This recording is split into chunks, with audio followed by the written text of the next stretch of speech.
Padre, te damos, Señor, muchísimas gracias por este privilegio que nos das en este tiempo tan maravilloso y que es precedido por tu voluntad, por todas las cosas que tú nos has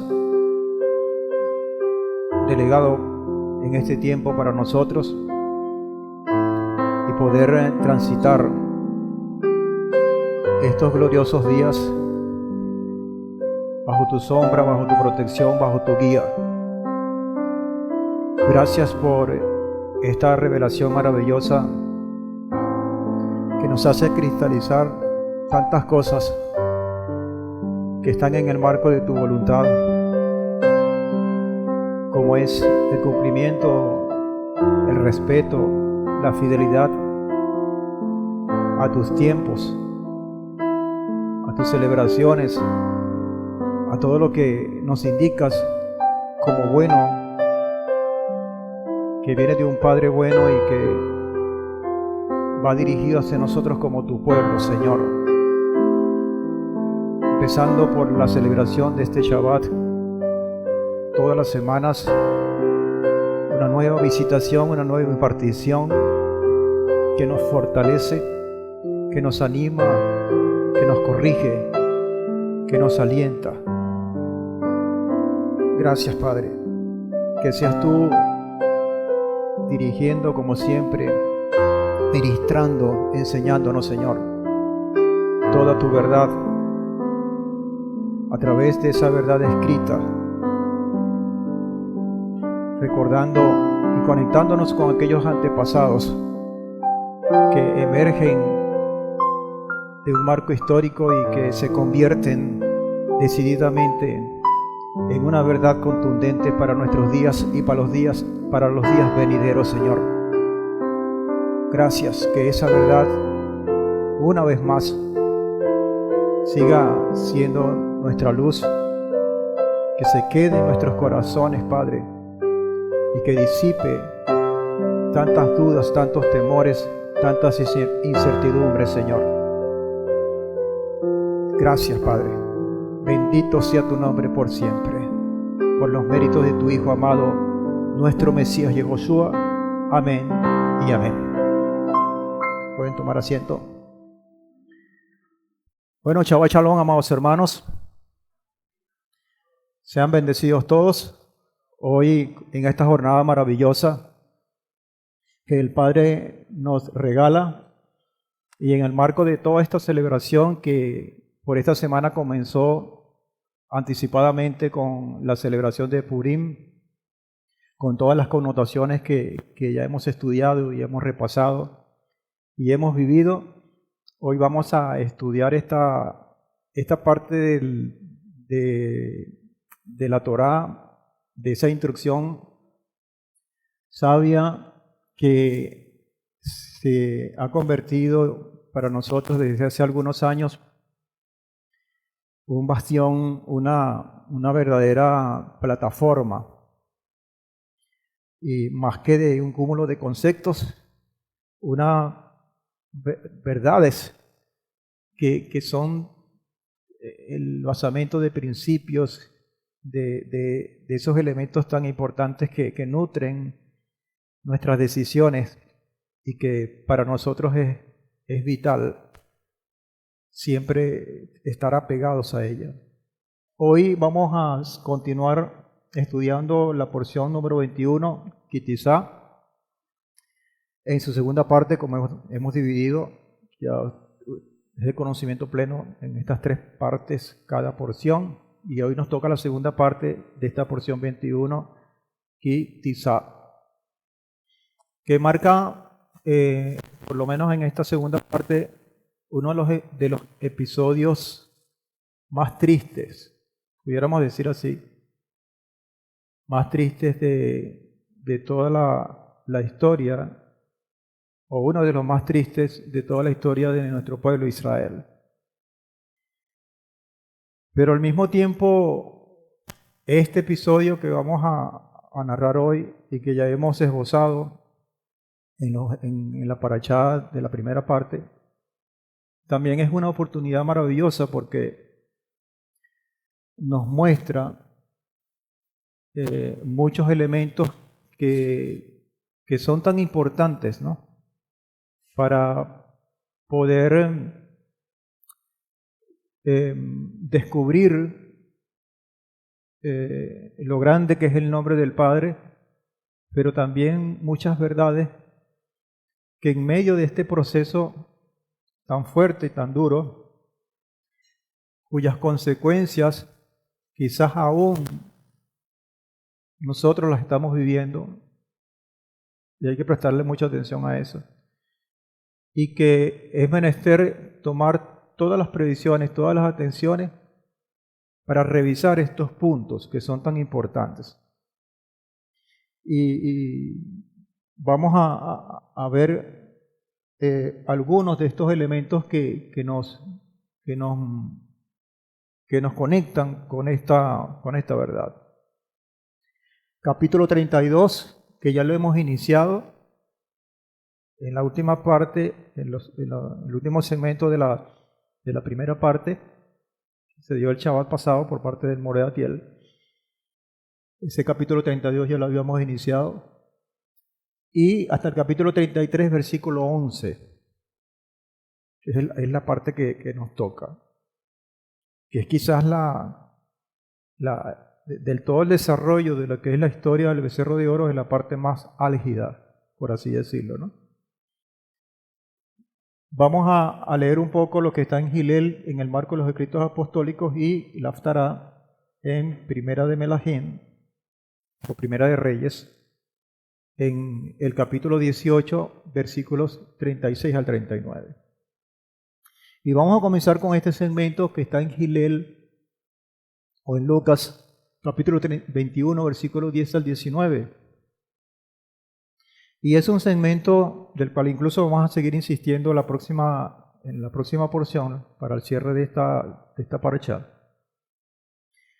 que nos recuerdan los eventos que están por venir, ¿okay?, que son eventos que se repiten en este libro y en otros de los llamados evangelios, porque cobran una vital importancia de todas las cosas que el Señor, en este caso a través del Mesías Yehoshua, y eso lo hace aún más importante, lo anuncia con mucha reiteración y con mucho énfasis, que tienen que ver con los tiempos finales. Y claro, hay ciertas barreras que nosotros mismos las hemos colocado, ciertos mitos, que cuando vemos y leemos, y por qué no decirlo, internalizamos muchos de los elementos que están allí, nos da temor, nos da miedo. Parece que las inseguridades de alguna o de otra manera toman cabida en nuestra vida, y todo lo que está allí pareciera que fuera una película de terror. No con eso estoy diciendo que los eventos que están por venir sean unos eventos suaves, sino que van a estar en el marco de esa descripción que lo dice la misma palabra. Lo que sí hay que estar preparados para ellos, estar apercibidos, para que eso no llegue a nosotros como ladrón en la noche. Eso es verdad. Entonces, dentro de Gilel, capítulo 21, versículo 10, hay una parte de estos anuncios proféticos, escatológicos, como muchos los han dicho, y que ustedes se preguntarán, ¿pero qué tiene que ver esto con el becerro de oro? Mucho. Porque de alguna manera el Señor había, en el momento que aparece esta figura, había anunciado ciertas cosas que se irrespetaron y estaban muy recientes, muy calientes, porque estaban recién salidas del horno. Y esto como que lo hace más dramático, porque es como si el padre de uno le dice un consejo y cuando se va el papá y uno va y uno hace todo lo contrario y desatiende el consejo, pareciera que una cosa nos entra por el oído y otra y lo mismo no sale por el otro oído, aún teniendo la misma condición de tener fresco ese anuncio. Esta palabra dice, a partir del versículo 10, capítulo 21 de Gilel, entonces les dijo, el mismo Yehoshua, insisto, ¿no? Será levantada nación contra nación y reino contra reino.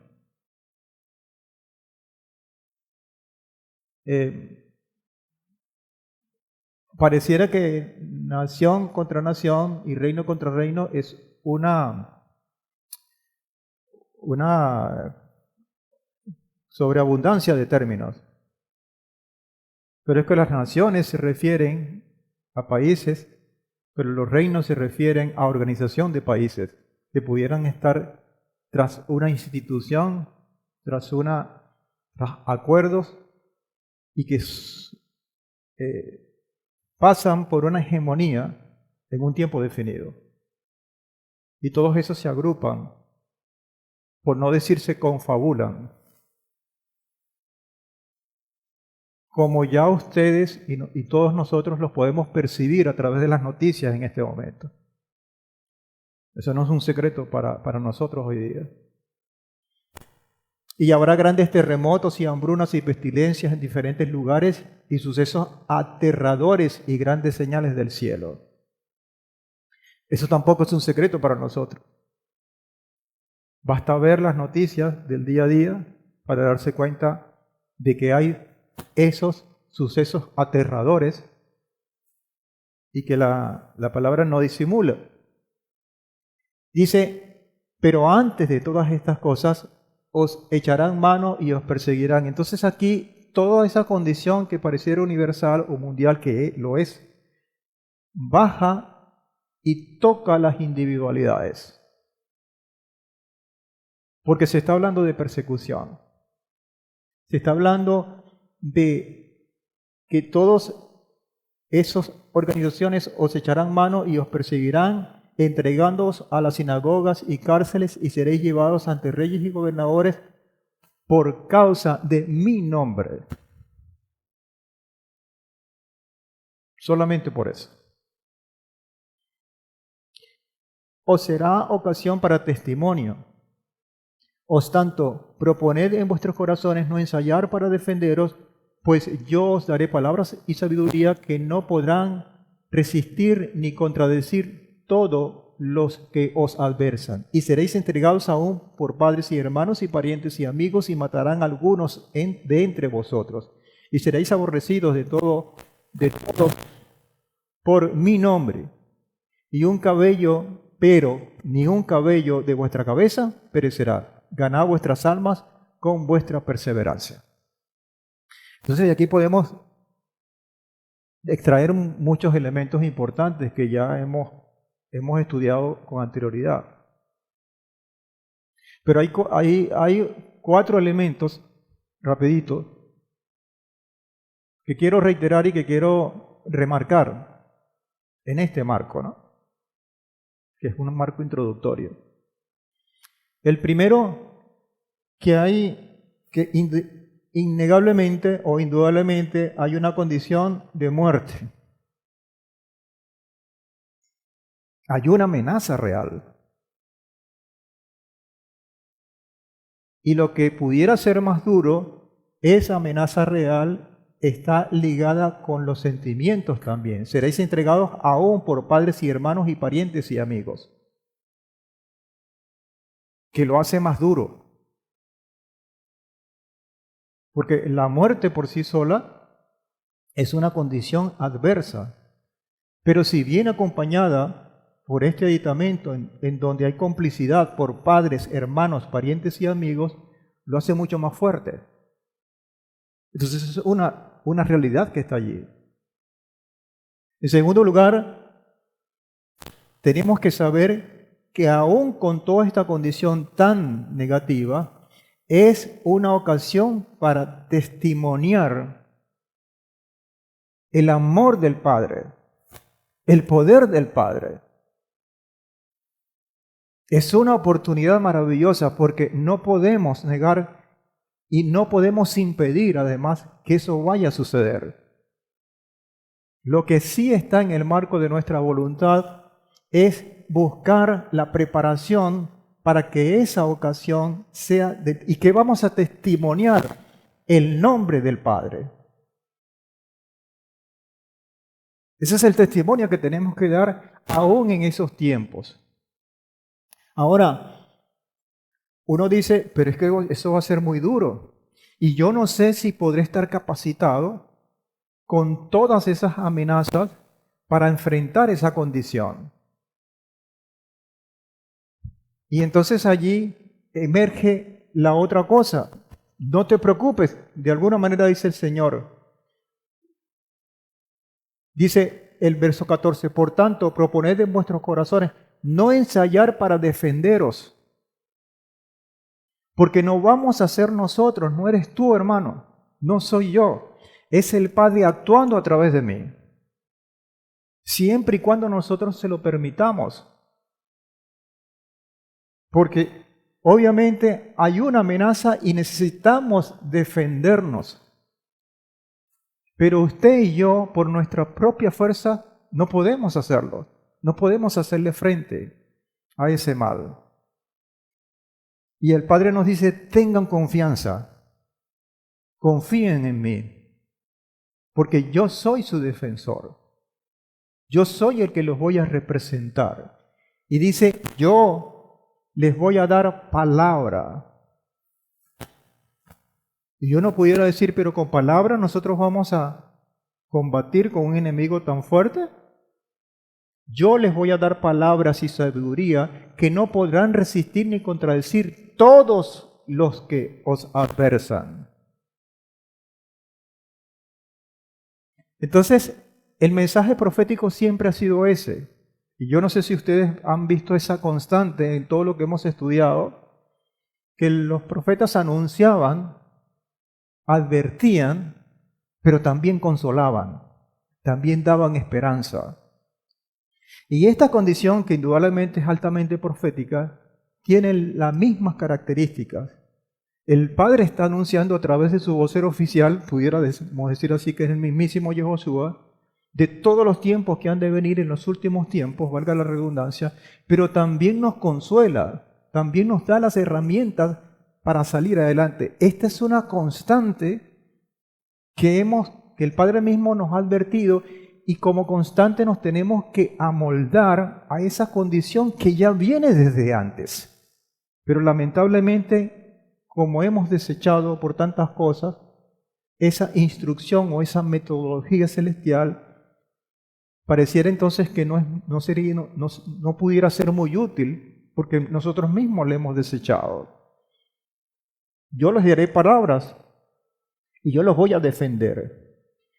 Y el último consejo que dice, pero necesitamos que perseveres. ¿En qué? En esa condición que el Padre te está dando. Perseverar en mi nombre, en dar su testimonio y en tener la confianza suficiente, la fe suficiente para decir, yo no puedo hacerlo, pero mi Padre sí, a través de mí. Estas cosas son elementos básicos, que no son nuevos además, pero que lo vamos a ver con algún detalle en este proceso del becerro de oro. En la Haftará, en Primera de Melahim, en el capítulo 18, hay un evento que marca prácticamente todo el capítulo 18, que nosotros hemos leído varias veces, que es una prueba ante la incredulidad o ante la falta de fe. Pudiéramos decir así. El profeta Eliahu, en un tiempo, en una atmósfera, en un entorno de incredulidad, de escasez, no había lluvia, las autoridades todas estaban corruptas, incluyendo las autoridades judías, por así llamarlo, aunque esta era la casa del norte, estaban totalmente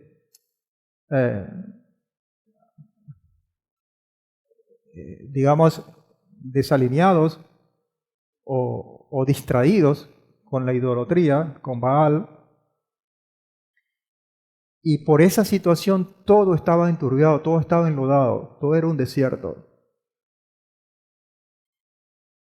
Y él dice en esta parte del capítulo 18 de Primera de Reyes o Primero de Melahim: cuando llegó la hora de presentar la ofrenda vegetal, sucedió que el profeta Eliahu se acercó y dijo: esta hora de la ofrenda vegetal no era sino una respuesta que el mismo Padre le había dado al profeta Eliahu para que a su vez se la diera al pueblo. ¿Y dónde nace esta prueba?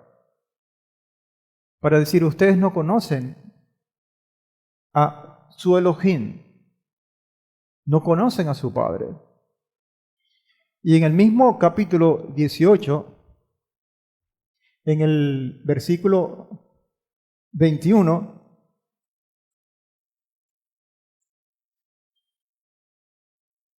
está la clave.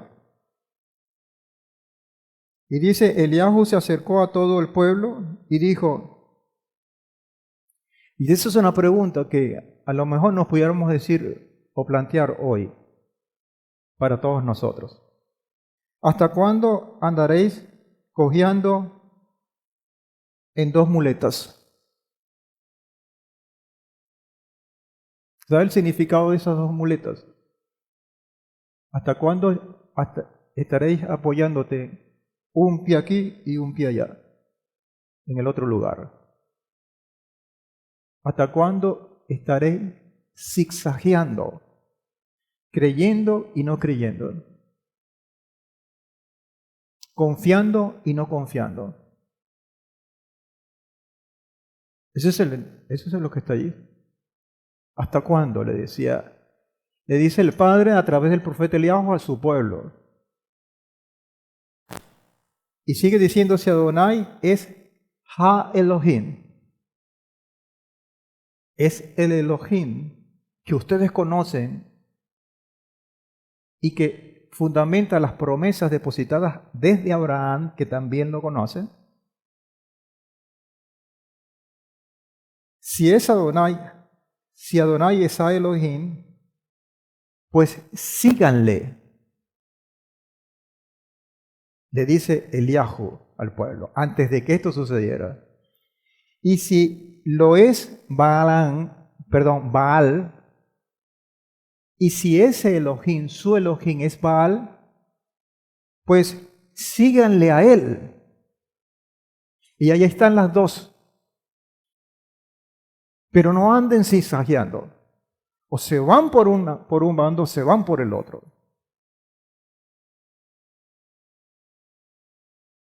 Y sigue diciendo, estoy leyendo el versículo 21. Pero el pueblo no le respondió palabra, se quedaron mudos. Entonces Eliahu dijo al pueblo: solo yo he quedado como profeta, porque los habían eliminado todos. Los profetas verdaderos del Ha Elohim los habían matado casi todos. Solo he quedado yo como profeta de Adonai, pero de los profetas de Baal hay 450 hombres. Y ahí entonces plantea y les va a decir: yo les voy a demostrar quién es Ha Elohim. Porque ustedes con su silencio me están diciendo que dudan, que no saben quién es. Y entonces dice: bueno, traigan los novillos y pongan un altar para que esos dioses, ese Baal, intente enviar fuego para que se encienda ese holocausto, y tráigame otro becerro, otro novillo para mí, y yo voy a invocar el nombre de Adonai para ver quién es Ha Elohim. Y ahí entonces dice, se inserta en el desarrollo de este acontecimiento: y traigan la ofrenda. Sucedió que el profeta Eliahu se acercó y dijo: oh Adonai Elohim de Abraham, de Isaac y de Israel, como para que no hubiese duda. Es el Elohim de Abraham, de Isaac y de Israel, que sustenta una promesa para que no caiga duda a quién de Elohim se está refiriendo. Y dice, sea hoy manifiesto que tú eres el Elohim de Israel y que yo soy tu siervo y que he hecho todas estas cosas por tu palabra. O sea, la dependencia de este acto, la conexión o la vinculación de esto que va a ser Eliyahu no está separada, por mucho está vinculada al poder del Padre, que era a quien estaba invocando. Y le dice el verso 37, respóndeme, oh Adonai, respóndeme. Y este pueblo sabrá que tú, porque el problema es de ignorancia, de inconsciencia, de falta de conocimiento, de falta de fe. Porque cuando no hay fe, cuando no hay confianza, tiene que haber una evidencia física. El pueblo necesita algo de tocar, de evidenciar con los sentidos, de que eso existe. ¿Saben por qué? Porque no hay fe. Porque la fe se fue. Porque no hay ese conocimiento verdadero que es mucho más que conceptos, mucho más que literal. Y no lo hay. Entonces, no le queda otro recurso al Padre sino que evidenciarlo en el terreno material. Y le dice, respóndeme, este pueblo sabrá que tú, oh Adonai, eres Elohim y que tú haces volver sus corazones, haces regresar, porque necesitan ser transformados, necesitan estar en un ambiente de arrepentimiento, de hacer teshuva. Ahora, díganme ustedes si ese no es el mismo escenario que teníamos con el becerro de oro y díganme ustedes si no es el mismo escenario que tenemos hoy en forma general. Entonces cayó fuego de Adonai y consumió el holocausto y la leña y las piedras y el polvo y lamió el agua que había en la zanja. Y después vino la lluvia y después se abrieron todas las cosas. Es un poder tremendo. Y al final, dice el verso 39, al verlo, toda la gente cayó sobre su rostro y dijo, Adonai es Ha-Elohim, Adonai es Ha-Elohim. Pero ¿realmente necesitamos eso? ¿Es una evidencia? Y uno dice, ¿por qué estas cosas no suceden hoy día? ¿Saben por qué? Porque vino un hombre que fue muerto en el madero y que inundó, que bañó de fe, fortaleció con fe a toda la humanidad. Y por ello no es necesario hacer esto. Porque usted y yo hemos creído aún sin haber visto. Pero siempre ha sido así. No, siempre ha estado la amenaza de la incredulidad. Y vemos esta condición que comenzamos a estudiar la semana pasada, en el cual había una real hermosa escalera de ascenso, cuya cúspide era nada menos y nada más que el Shabbat, como una señal profética entre la creación y el reino.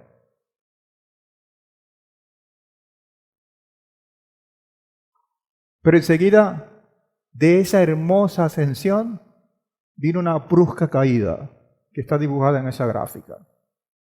Porque apareció la figura de este becerro.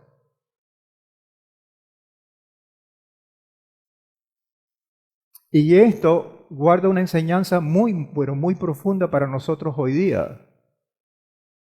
Porque muchas veces podemos estar aspirando y podemos estar creyendo aún sanamente de que estamos haciendo las cosas bien.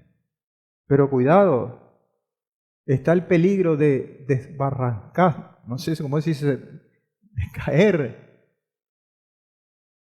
como decimos por acá, espatillados. Pero son caídas más fuertes porque son caídas espirituales.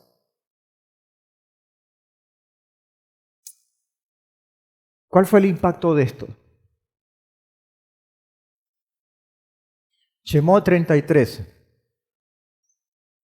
Porque comenzamos, perdón, 32, comenzamos el 32 la semana pasada en su última parte, en el cual se dejó como un mal sabor, por eso que estaba allí. Y la continuación está en el versículo 7 de ese capítulo 32, donde hay una instrucción directa del Padre a Moshe y dice, anda Moshe, desciende. Y ese descenso no es porque él estaba en la altura, en la cima, en contacto con el Padre. Físicamente, claro que lo estaba. Ese descenso es espiritual, porque el pueblo había decaído espiritualmente como decayó el pueblo, en este caso las tribus del norte de Efraín, cuando en tiempos de Baal, en tiempos de Acab y todo esto, que también era necesario bajar. Y le dice, desciende. Se han apartado del camino que yo les ordené. No tengo la pizarra, pero bueno, no importa. Ustedes son... No se han apartado del camino que yo les ordené. Y aquí hay un punto. ¿Cuál es el camino que el Padre ordenó? El único camino. Y que Yehoshua lo dice con mucha claridad. Yo soy el camino. Y entonces él le dice, desciende porque el pueblo se ha apartado del camino. Y a estas alturas, dándole digamos el punto de que, bueno, no conocemos al Mesías, no conocemos esa historia, ya por acá uno se llena de curiosidad y dice, bueno, ¿por qué? ¿Cuál camino? Claro, hay un antecedente porque hay un Sinaí y hay una instrucción que se había dado. Hay una evidencia contundente de liberación y hay una guía con todo lo que había pasado con las plagas, con lo que estamos viviendo a través del maná y todo eso, y ya había una ruta definida. Pero cuando uno catapulta o proyecta hacia el futuro, ese camino tiene nombre y apellido, que es nuestro Mesías, Yehoshua. Pero a estas alturas vamos a darle el beneficio de la fe, a lo mejor no lo es. Pero ¿qué sucede? Se han apartado del camino que yo les ordené. ¿Por qué se apartaron? Porque dice el capítulo 32, 7 y 8, en primer lugar hicieron un becerro de fundición. Punto número 2, se postraron ante él. Punto número 3, le han ofrecido sacrificios a él. Y punto número 4, han sustituido a Adonai por él. Y la palabra es muy clara, dice, es este tu Elohim, oh Israel, que te sacó de la tierra de Egipto. Así lo dicen las versiones. Uno dice, pero ¿por qué? Un pueblo que tenía como noticia fresca todo lo que había sucedido. Eso no fue un cuento que a ellos les llegó, que le echaron. Ellos mismos estaban viviendo porque era una realidad que estaba en proceso. No era un capítulo pasado, de una generación pasada. Ellos mismos lo estaban viviendo. ¿Qué pasó allí? Este es tu Elohim, oh Israel, que te sacó de la tierra de Egipto.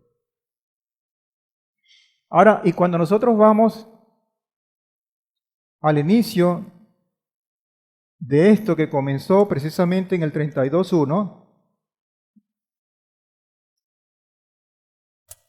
uno dice, bueno, no estaban sustituyendo al Padre. Ponga atención a esto. Estaban sustituyendo al mediador.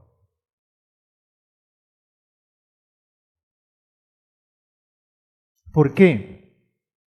¿Qué dio origen a esto? 32:1. Pero como el pueblo vio que Moisés tardaba en bajar del monte, se reunió el pueblo alrededor de Aarón y le dijeron: levántate y haznos dioses que vayan delante de nosotros, porque el mediador, el intercesor y el guía no aparece. Y dice el versículo 5: viendo esto, Aarón edificó un altar delante de él e hizo pregonar a Aarón diciendo: mañana será fiesta solemne al becerro. No dice al becerro, dice mañana será fiesta a Adonai. Entonces uno dice, no, la sustitución, porque ojo, yo he escuchado esta teoría. La sustitución no fue por el Padre, fue por el mediador.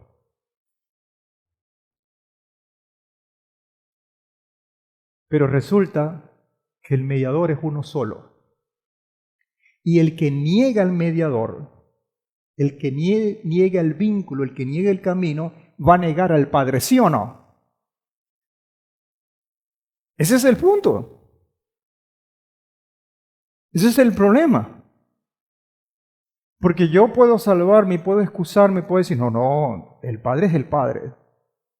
Y yo no lo niego. Yo estoy negando a Moisés porque, oye, nos quedamos sin guía en este desierto. Nosotros no conocemos esto. Y necesitamos algo para que nos siga guiando, pero nosotros vamos a seguir festejando, celebrando a Adonai. No. Si tú niegas el camino, si tú niegas el vínculo, si tú niegas a aquel que te va a llevar al Padre, niegas automáticamente al Padre. Y no se cansó el Mesías de anunciar esto. No lo dijo una y otra vez. No una y otra vez lo dijo. Es decir, si nosotros negamos, lo reitero, el camino que nos lleva al Padre, si negamos a Yehoshua, negamos al Padre automáticamente. Así que esa no es ninguna excusa. Que muchos lo hagan por desconocimiento, bueno, váyanse al capítulo 18 de Primera de Malachim, o Primera de Reyes, y definan quién es Ha Elohim.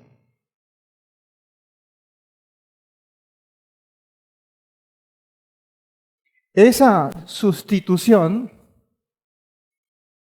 no es otra cosa sino una usurpación. ¿Y sabe qué es una usurpación? ¿Ustedes se acuerdan de la novela aquella, La Usurpadora? Mucha gente se ríe. Alguien que sustituye el lugar de la otra persona.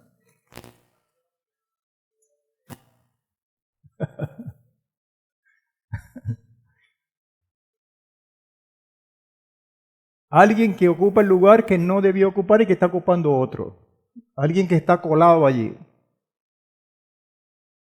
Entonces, sustitución es una usurpación. Y esa usurpación tiene un costo, trae sus consecuencias. Mire, se lo voy a poner bien clarito, o yo, la misma palabra. Filipenses capítulo 2, versículos 5 al 8. Considerad entre vosotros lo que hubo también en Yehoshua, el camino. En Yehoshua el Mesías, el cual existiendo en forma de Elohim,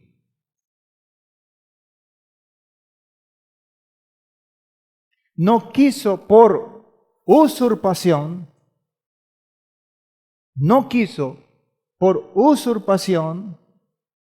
ser igual a Elohim, sino que se despojó a sí mismo tomando forma de siervo, hecho semejante a los hombres, y hallándose en la condición de hombre, se humilló a sí mismo. Tuvo un costo. Se humilló a sí mismo al hacerse obediente hasta la muerte y muerte en el madero. Pero él saltó la condición de usurpación y sí sustituyó, pero nuestro lugar, con un costo para que usted y yo fuéramos libres del pecado. Esa es otra cosa.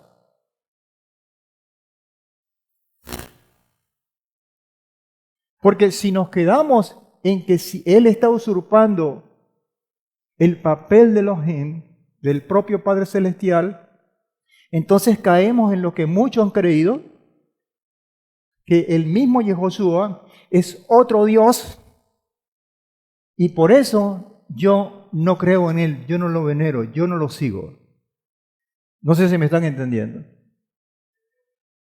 Porque es un otro ídolo de tantos que hay. Entonces hay que tener muy claro esto. Hay que tener muy claro esto, amados hermanos. ¿Sabe qué? En Moisés está una sombra profética de esto que está acá en Filipenses. Porque en el 32, ya al final 31 y 32 dice, y Moisés volvió a Adonai y dijo, oh, este pueblo ha cometido un gran pecado. ¿Por qué nuestro Mesías, existiendo en forma de Elohim, se fue a la condición de hombre y se humilló hasta ser obediente hasta la muerte? ¿Por qué? Por esto, por el pecado. Entonces Moisés en estos dos versículos nos muestra una sombra profética de lo que va a ser el Mesías tiempo después. Moisés es el que está siendo sujeto de sustitución porque Él es el camino. Y lo que nos está diciendo o lo que nos está advirtiendo para nosotros hoy, epa, si ustedes sustituyen a Moisés, entre comillas, que nosotros, si no nuestro Mesías llegó, ustedes están sustituyendo al Padre. Es una gran advertencia. Y le dice, oh, este pueblo ha cometido un gran pecado y ha hecho para sí Elohim de oro. Se han desviado, pero ahora perdona. Esto es un extracto, es un poderoso mensaje, altamente mesiánico de salvación, con alta dosis de un evangelio puro, como pudiéramos entender muchos. Perdona su pecado, si no, yo asumo el costo. Bórrame ahora de este libro que has escrito. ¿Lo queremos más claro? Lo queremos más claro. 32:10 de Shemot. Deja ahora que se encienda mi ira contra ellos, dice el Padre. Y hay aquí como una especie de enfrentamiento, yo lo entrecomillo, entre Moisés y el Padre Celestial. Enfrentamiento entrecomillado por una cosa, por defender a un pueblo sin justificar su pecado, porque lo acabo de decir. Este pueblo metió la pata, pecó. Pero te pido que los perdones. Se convirtió en el defensor, en el representante legal, asumiendo una posición de líder y colocándose sobre sus hombros la responsabilidad de todo ese pueblo que no merecía esto. ¿Sí o no? Y entonces tiene esa representación delante del Padre. Y por eso es que Moisés es tan grande. Pero es grande porque grande es la sombra que representa, o es la sombra de algo grande a la cual él representa. Dice, deja ahora que se encienda mi ira contra ellos y los consumiré, dice el Señor, y haré de ti una nación grande. Oh. De alguna manera, indirectamente, el Padre lo está colocando en una posición bien complicada. Y de alguna manera lo está probando. Porque yo, Moisés, pudiera decir, oye, yo estoy poniendo mi vida por algo que quizás no valga la pena, por estos cabezones que han caído en pecado, y yo estoy poniendo mi vida por algo que quizás a lo mejor me voy a arrepentir más adelante, pensando yo, loqueando, mejor dicho.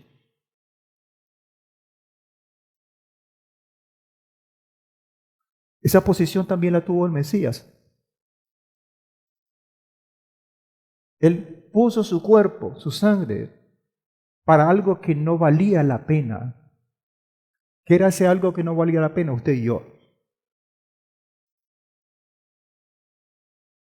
Y Él pagó el precio, tuvo un costo. Y entonces, de ti haré una gran nación. ¿Y qué va a pasar? ¿Otro diluvio, otro borrón y cuenta nueva? ¿O va a emerger otro Abraham? Porque lo primero que inició con Abraham en sus promesas, eso no sirvió, y por lo tanto se va hacia el basurero y emerge otra condición. Moisés conocía toda esta historia. ¿Y qué pasó con esto?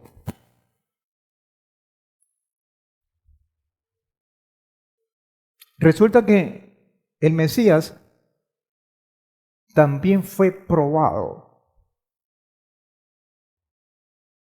al igual que Moisés. Lo que pasa, quien produjo la prueba, quien tentó al Mesías, a Moisés, fue el Padre. Al Mesías no lo tentó, no le quiso poner la trampa el Padre, se la puso a Satán o Satanás. Pero las condiciones prácticamente son las mismas. Matitiajo 4, 8, 10. Nuevamente lo llevó el diablo, esta vez a un monte muy alto, y le mostró o le muestra todos los reinos del mundo. Y ahí es donde yo digo, Moisés o el Mesías Yehoshua pudo haber pensado en algún momento lo mismo que sintió Moisés cuando le presentaron esta oferta. Le muestra todos los reinos del mundo y la gloria de ellos, y le dijo, todo esto te daré si te postras a mí y me adoras. Pero Yehoshua le dice, Le dice, vete Satanás, porque está escrito, al Señor tu Elohim adorarás y a Él solo servirás. Adoración y servicio. Y estaba muy claro en eso. Como claro estaba la figura o la sombra profética que apuntaba a esto que está acá, que era Moisés. Y Moisés le dijo, no, Señor, yo asumo el costo, yo pago el precio.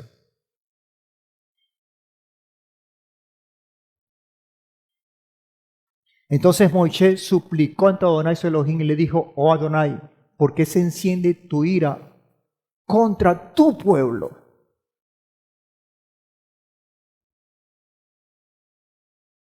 Y pudiéramos decir, bueno, ¿y este Moisés estaba de vacaciones o qué? ¿No vieron la metida de pata que tuvo el pueblo? ¿No hay razón para yo airarme con eso?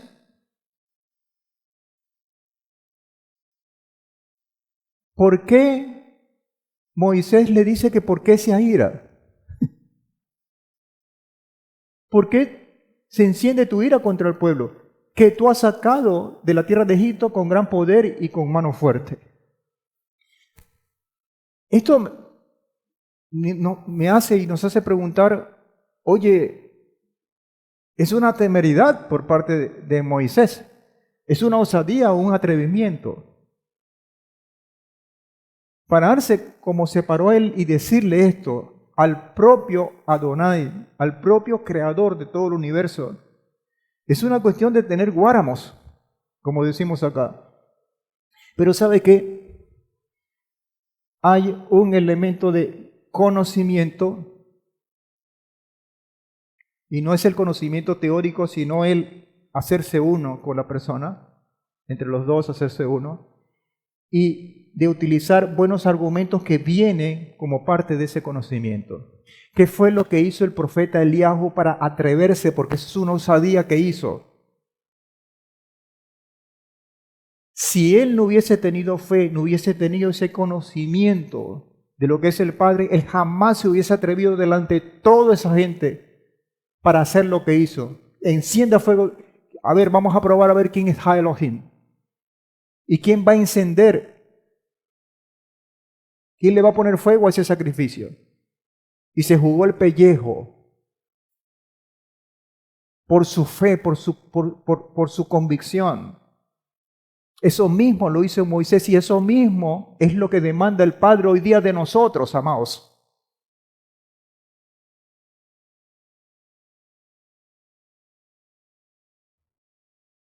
¿Y qué va a pasar con esto como resultado? ¿Saben qué? 32:14. Y Adonai desistió de hacer el daño que había dicho que haría a su pueblo. ¿Por qué? Porque hubo un intercesor como Moisés que dijo, aquí estoy yo. Y esta condición del 32:14 es la misma condición que asume el Padre Celestial porque se está presentando un Mesías que intercede por usted y por mí hoy día. Y que no solamente borra, no solamente tapa, maquilla el pecado, sino que lo elimina.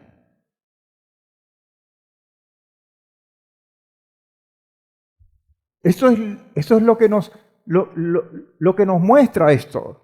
Y Baruch Hashem, y por eso tenemos que darle gracias al Padre, y por eso nosotros debemos de reafirmar y recontraconfirmar lo grande que es el Padre al enviar a su Hijo, para que se cumpliera esto que está aquí disfrazado o solapado dentro de la figura del becerro de oro, que le han dado tantas vueltas,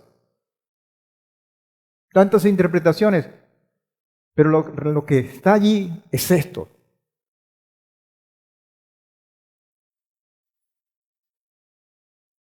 Y él básicamente utiliza tres argumentos que son imperdibles. Moisés. Son tremendos porque nos enseña lo grande que es el Padre y lo grande que es el Mesías, su enviado, para que ejerciera la misma condición en defensa nuestra. Y son buenísimos porque nos enseña argumentos que usted y yo pudiéramos utilizar como herramientas en el mismo ruego que tenemos delante del Padre por cualquier circunstancia, en la cual no vamos a justificar el pecado, no lo vamos a maquillar, sino vamos a tomar de la misma revelación que Él nos da para presentarnos delante de Él. Eso fue lo que hizo Moisés. Y el atrevimiento, si lo podemos llamar así, de Moisés para acercarse y para decirle al Padre, cara a cara, como dicen las mismas Escrituras, se lo dio el mismo Padre. Los argumentos no los inventa Él. Él los toma del mismo Señor y con ese mismo conocimiento que le da el mismo Padre, los argumenta, los utiliza en el mejor sentido de la palabra. Y Él utiliza esos tres argumentos que comienza precisamente con este versículo 11 que acabamos de leer. ¿Por qué se ha de encender tu ira contra tu pueblo al cual sacaste de la tierra de Egipto? Y este primer argumento lo podemos dividir en tres partes. Primero, hay una pertenencia. Ese pueblo te pertenece. Hay una propiedad que no debe ser intransferible. Y lo que es tuyo nadie te lo puede arrebatar, pudiéramos decir en el argumento de Moisés. Esa propiedad es intransferible. Pero hay un punto que amenaza esa intransferibilidad. No, tener un problema con esto. Hay un punto que amenaza esa condición de ser intransferible. Un momentico, pudiéramos decir. Aquí dice el profeta Irmiyahu, Jeremías 7:23, escuchad mi voz y yo seré vuestro Elohim. En otras palabras, tú eres mi propiedad si ustedes escuchan mi voz. Si se da esto, yo seré vuestro Elohim. Ustedes son vuestros, son míos. Porque eso fue el gran problema que tenía Eliahu cuando se enfrentó en aquel momento contra los Baales o contra sus representantes y le quiso saber al pueblo. Y que obviamente condujo un arrepentimiento genuino como conduce esta condición del becerro de oro, un arrepentimiento al final. Escuchad mi voz y yo seré vuestro Elohim y vosotros seréis mi pueblo. Mi pueblo. Pero entonces hay que cubrir con esto. Es decir, si yo quiero, en otras palabras, para ponernos nosotros, si yo quiero argumentar algo delante del Padre, en oración, argumentar y decirle, Señor, esto, por esto, cualquier planteamiento, si no parto de esta fe, de esta condición, si yo no lo he escuchado, ¿cómo carrizo voy a querer o voy a pretender que el Padre me preste atención? Si yo mismo me he descartado al no escuchar su voz, al no obedecer su voz, porque no es oír su voz, es escucharlo.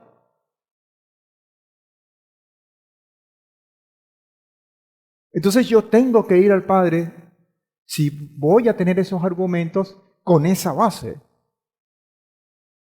sabiendo que yo soy pueblo de Adonai, porque yo tengo las garantías que yo mismo me he proporcionado a través de mi condición de obediencia. Ese es el punto de partida. Es tu plan. La otra parte de este argumento es tu plan y ya lo has iniciado. Sacaste, tú lo sacaste. Ya comenzaste el plan, pues termínalo. Le dice, le pudiéramos inferir que le estaba tratando de decir Moisés. Y el otro es, el pueblo acaba de salir de la tierra de Egipto. Ojo, esto no es para justificar, pero es un apelativo a un elemento tan importante que Moisés sabe que tiene el Padre, que nosotros sino su misericordia. Dice, el pueblo acaba de salir de la tierra de Egipto, que es un país idólatra, porque él se lo dice, sacaste de la tierra de Egipto, ellos no vienen, nunca han estado en Sinaí, nunca han tenido la revelación, ellos vienen de una condición de idolatría. Dice, en donde adoraban becerros y los hebreos estaban asimilados a esa cultura. Por lo tanto, ten compasión.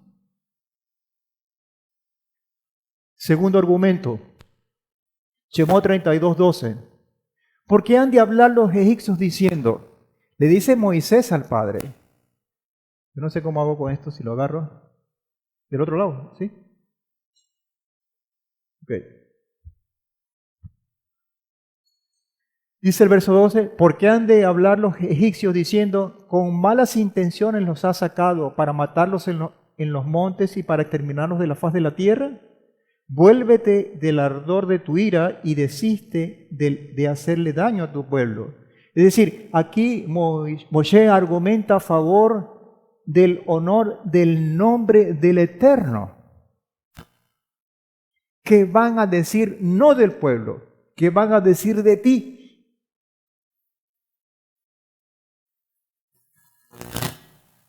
Porque del pueblo estamos claros. Ellos cerraron,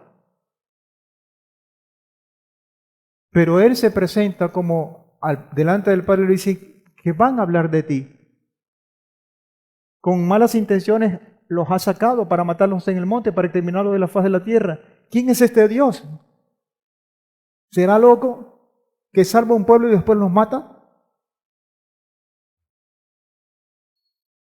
Y Ezequiel 36, 21 al 23, al final, este profeta allá en Babilonia da una esperanza tremenda al pueblo judío. Y su esperanza la basamenta o la justifica o la fundamenta en el nombre de Adonai.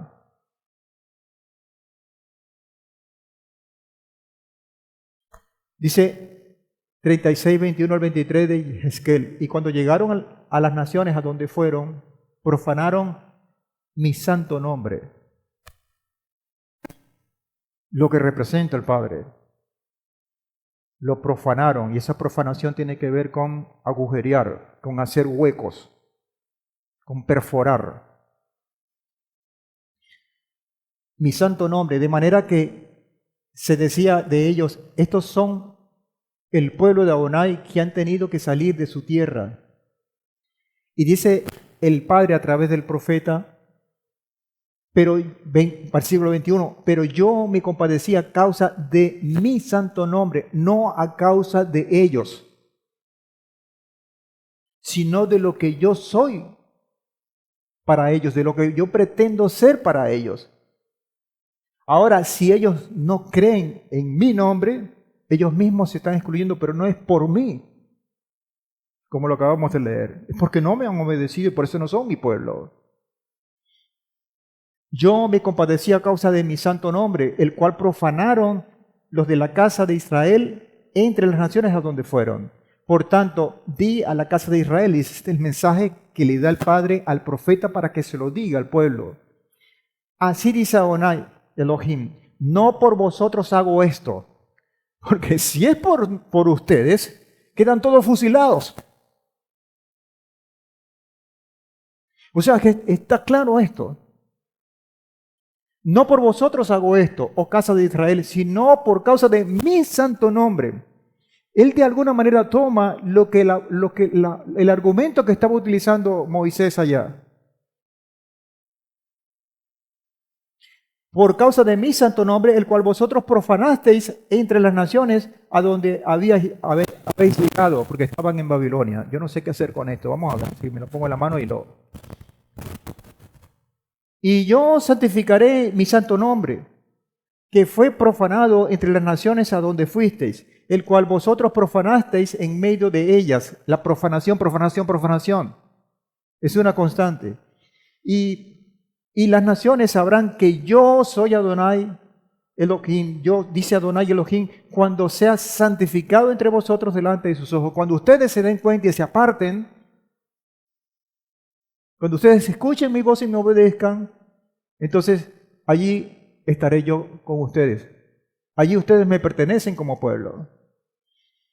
Y ustedes saben que todos estos profetas, ya al final, lo que están hablando es de esperanza a un pueblo que estaba totalmente desorientado, por decir lo bueno, lo mejor, pero que necesitaban tener esperanza, tener fuerza, así como Yohanan tenía que bajar ese mensaje en Revelaciones o en Apocalipsis a ese pueblo que estaba siendo afligido por el Imperio Romano. Pero si hay incredulidad, si hay desconfianza, si no hay fe, no hay esperanza que valga. Porque no existe pueblo sin eso. No existe compromiso delante del Padre sin eso. Y el tercer argumento, versículo 13, capítulo 32, acuérdate de Abraham, de Isaac y de Israel. Esto es tremendo. Eso se lo está diciendo Moisés al Padre. Esto no viene solo. Tú gestaste eso con Abraham, con Isaac y con Jacob. Y le dice, son tus siervos, a los cuales les juraste por ti mismo y a quienes dijiste, multiplicaré vuestra descendencia como las estrellas de los cielos, y toda esta tierra que os tengo prometida la daré a vuestra descendencia y la heredarán para siempre. ¿Dónde queda todo esto? Y ustedes saben que en los argumentos que utilizó, no está diciendo, ay, pobrecito el pueblo, ellos no cometieron nada, no. Él estaba claro de lo que hizo el pueblo, pero mucho más estaba claro de lo que es el Padre. Y en base a ese conocimiento, él argumenta. El argumento por el mérito de los padres, Abraham, Isaac y a Israel, y el juramento que el Eterno les hizo a través de las promesas, al decir que iba a multiplicar su descendencia y luego darles la tierra de la promesa, fue clave en este tercer argumento. Si ahora ha cumplido la primera parte de la promesa, ¿cómo va a terminarlos ahora y no cumplir la segunda parte de introducirlos en esta tierra? Y claro, ya saben los resultados de esto. El Padre desistió del mal que dijo que había de hacer a su pueblo. Pero entonces viene la otra pregunta, ¿será que el Eterno puede cambiar sus planes?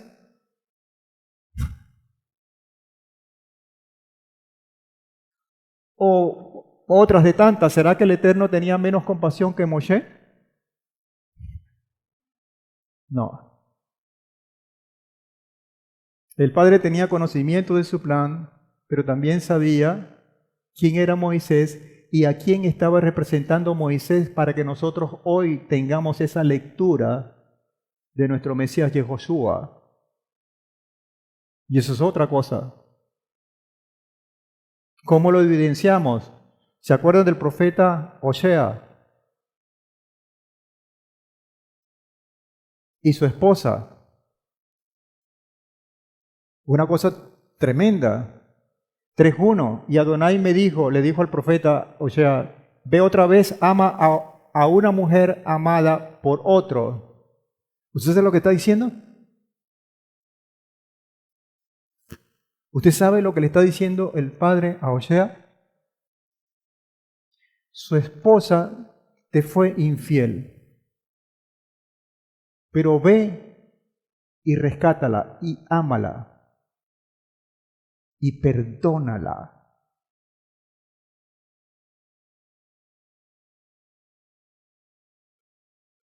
Ve otra vez, ama a una mujer amada por otro y adúltera. Así como Adonai, ahí está el punto, ama a los hijos de Israel a pesar de que ellos se vuelven a dioses ajenos y se deleitan con tortas de pasas. Le rinden pleitesía y adoración a otros dioses. Ese es nuestro Padre Celestial.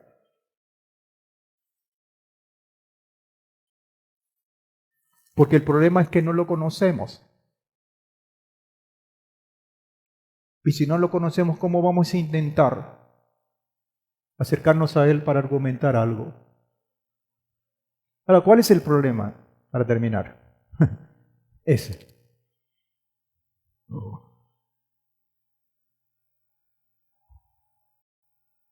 ¿Hay que mirar por encima del hombro? Eso.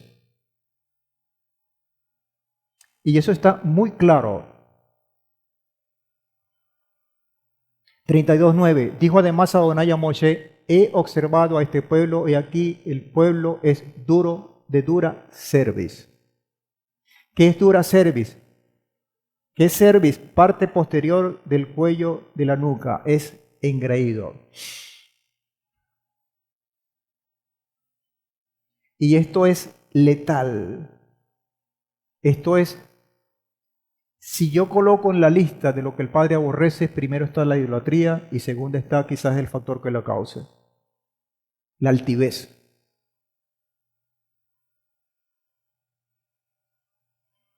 Dura cerviz, mantenerse erguido, es la arrogancia, la prepotencia, el sentirse autosuficiente. Yo todo lo puedo, nadie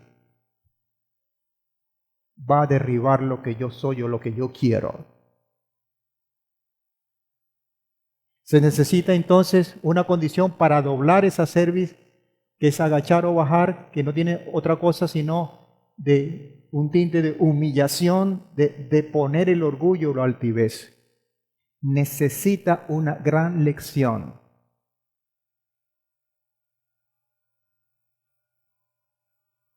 Porque así como hay la intención de buscar la mujer adúltera también tiene que necesitar de un proceso para que no suceda esto y hacerse uno. Hasta aquí estamos bien. ¿Sí? Ahora yo les decía en las primeras láminas que había un costo, que había unas consecuencias de la cual no nos podemos escapar. Y la consecuencia es tan grave que tiene estas características. Se rompió el contrato matrimonial. Eso que sucedió en Sinaí, con las tablas, acuérdame, con estas cosas, estos elementos del contrato matrimonial con la que tú vas, se rompió, literalmente. Y si se rompe eso, se rompe el vínculo. ¿Por qué, amados hermanos? Voy a traer la pizarra, pero no la veo. ¿Por qué? Porque estamos nosotros, está Adonai encima, y entre nosotros y Adonai está el intercesor. Si se rompe esa intercesión, ese vínculo, que en aquel caso era el Mesías como sombra profética de nuestro Mesías y Josué, era Moisés, perdón, si se lo dijo bien, como esa sombra profética del Mesías, entonces ese vínculo no puede, o nosotros que estamos allí, no puede hacer contacto, no puede conectarse con el Padre, porque se rompió. Y esto fue lo que pasó.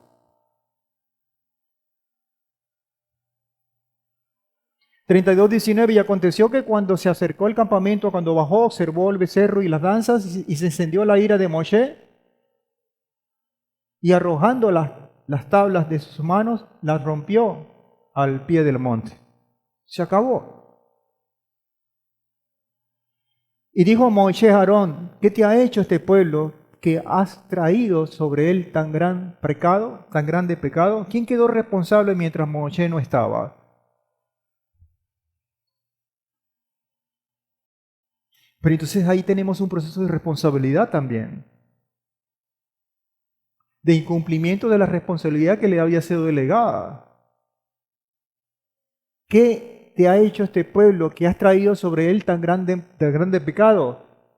Ahora, fíjense, vimos los argumentos de Moisés delante del Padre, de Moisés delante del Padre, pero vean los argumentos que utiliza Aarón, que tiene sus méritos y por eso es el llamado primer sumo sacerdote, no lo podemos negar, pero también es cierto lo que sucede con su personalidad, con su carácter, y vean la justificación o el argumento que utiliza su hermano delante de Moshe.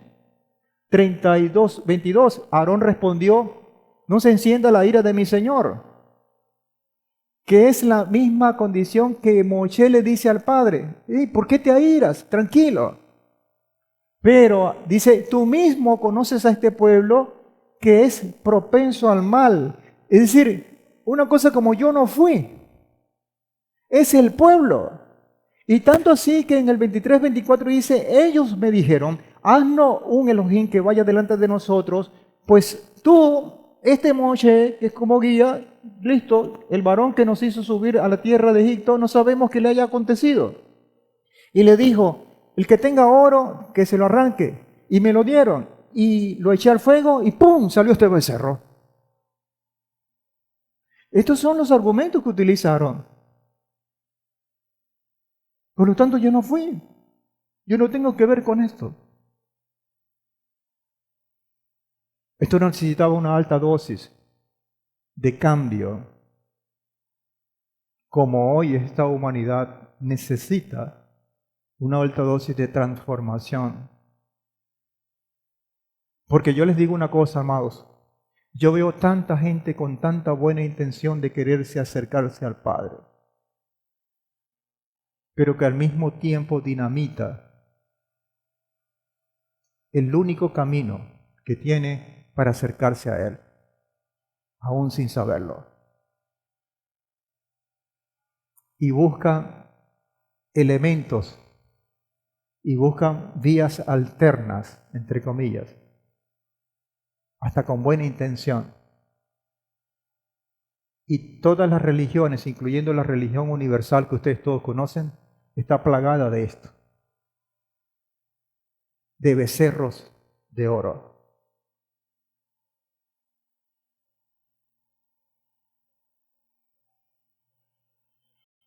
32:26, y puesto en pie Moshe a la puerta del campamento, exclamó: el que esté por Adonai conmigo. ¿Qué es lo que está diciendo? Lo mismo que Eliahu, el profeta Elías. Ustedes tienen que definirse, no pueden estar con dos muletas. O son de una o son de otra.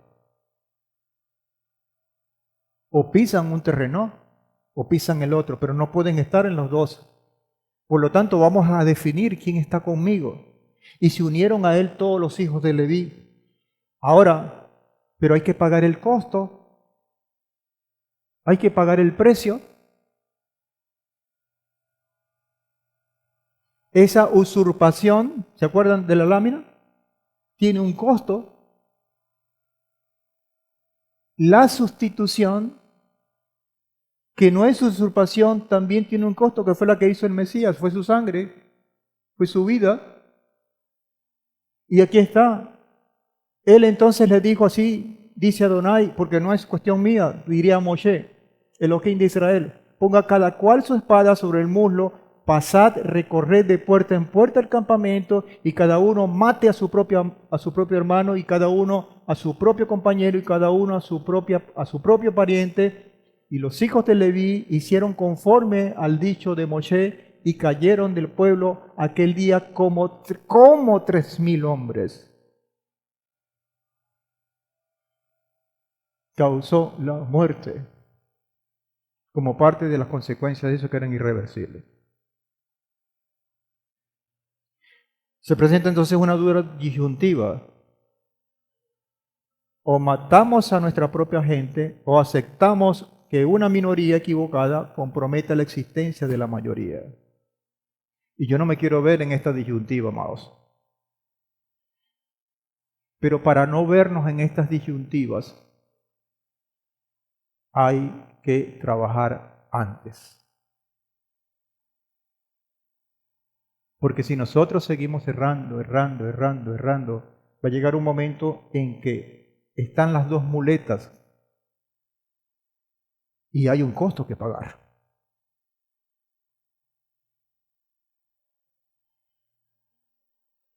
(32:29) Porque Moisés les había dicho, llena hoy vuestras manos, que traduce esta expresión como conságrense, apártense, si se quiere, defínanse por Adonai, aunque cada uno actúe contra su hijo y contra su hermano, para que él os otorgue hoy su bendición. ¿Se acuerdan lo que leímos en Gilel? Y esta es la otra cara de la moneda, que vamos a ser sometidos a muerte y que nuestros parientes, nuestros padres, nuestros hermanos nos van a entregar. Aquí está el adverso de eso.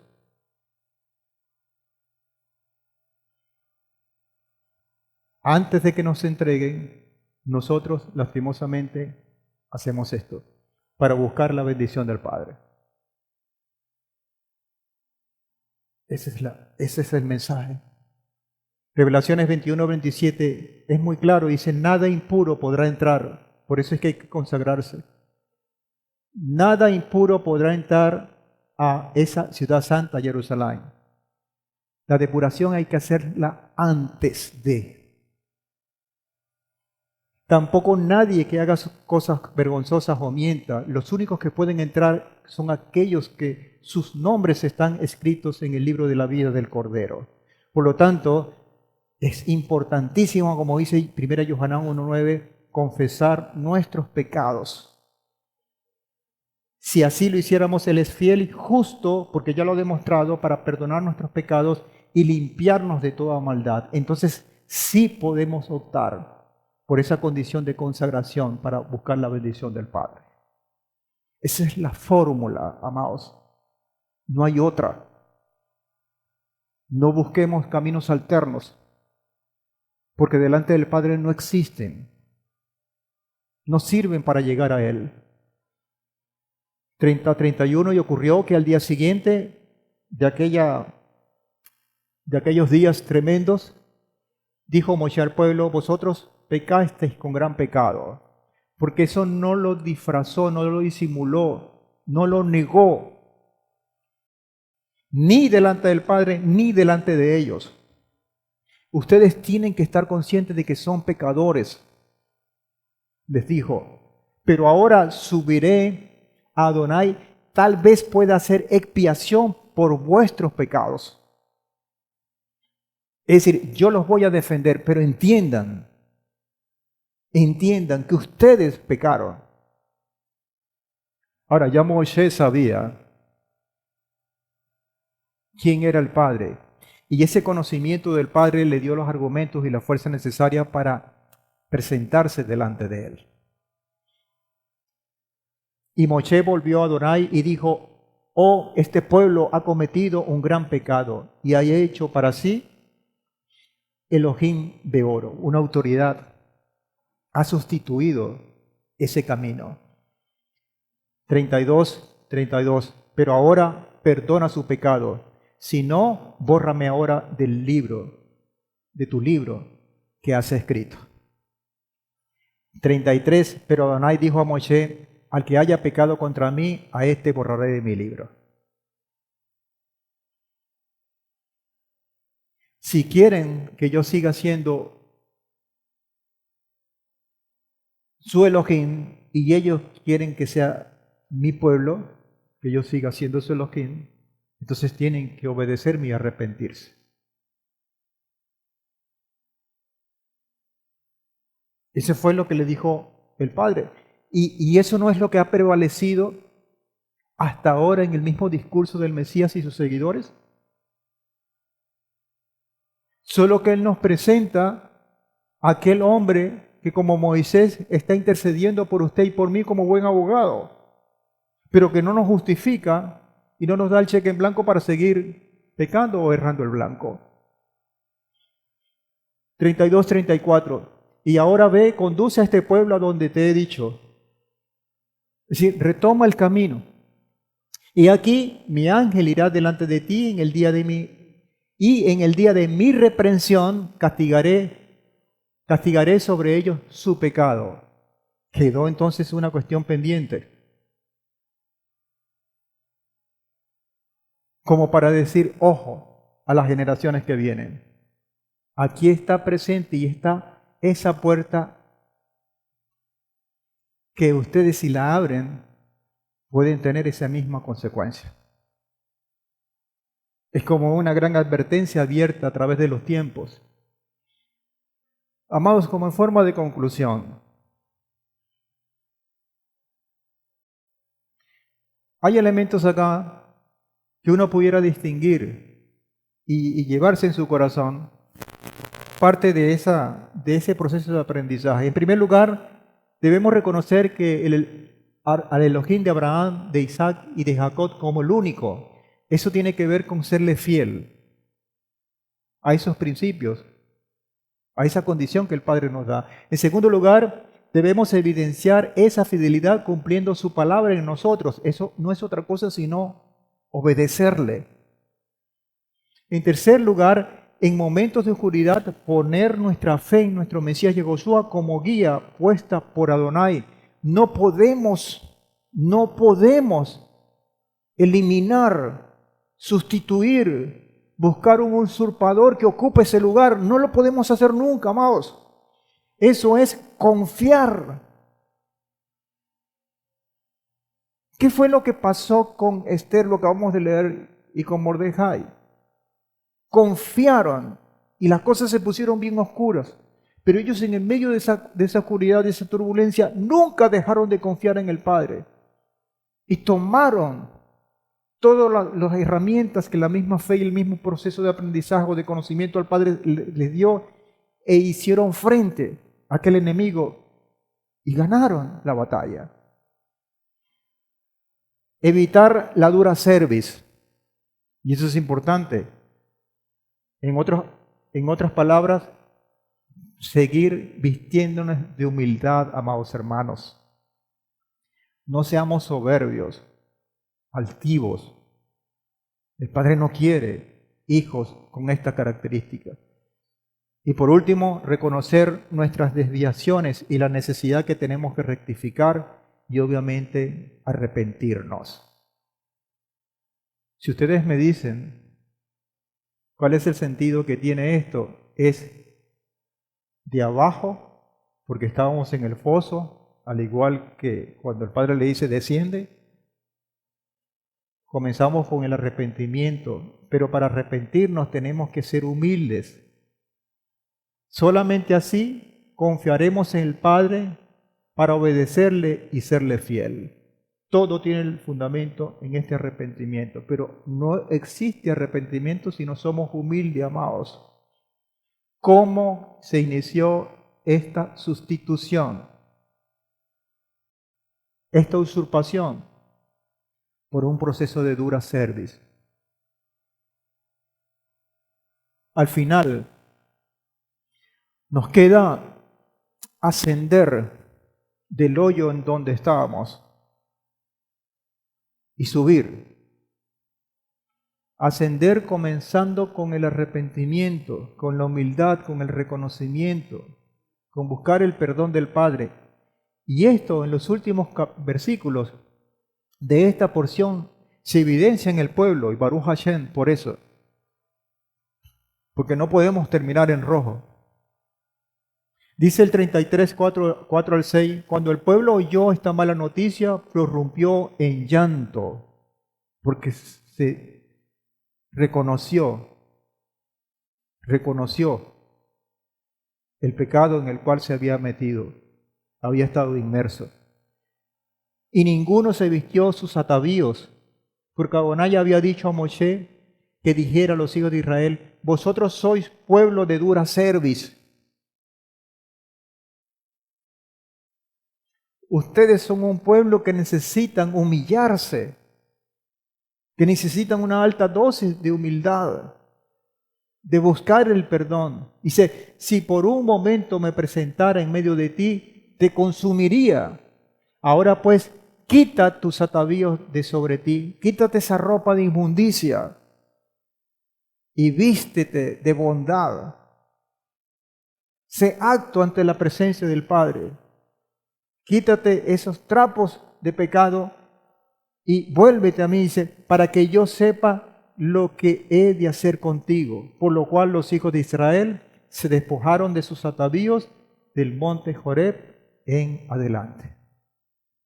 Y qué bueno que al final hay la alusión a ese monte Joreb que nosotros, sino el monte Sinai, como base fundamental de lo que nunca tuvo que haberse perdido, de lo que nunca fue capaz de romperse como fue el contrato matrimonial. Y hoy sigue estando vigente eso, amados. Así que bueno, el Padre ha querido tener para nosotros estas reflexiones que me parecen muy importantes para este tiempo y que son tan necesarias para ir de la mano como un niño y poder salir de ese laberinto, de esa oscuridad, que es el punto que vamos a tratar en el cierre de esta porción quizá en la tercera parte. Capítulo 33, versículo 12 al 34. Y lee el 21, 20 al 27. Vamos a insistir con esos anuncios proféticos para la última generación. Y Yehezkel, capítulo 18, versículos 4 al 9. Bueno, seamos bendecidos, amados hermanos. Estemos atentos al cumplimiento y al seguimiento de todas las actividades que siguen este Shabbat. Y, por supuesto, Shabbat Shalom y bendiciones para todos. Amén. Amén.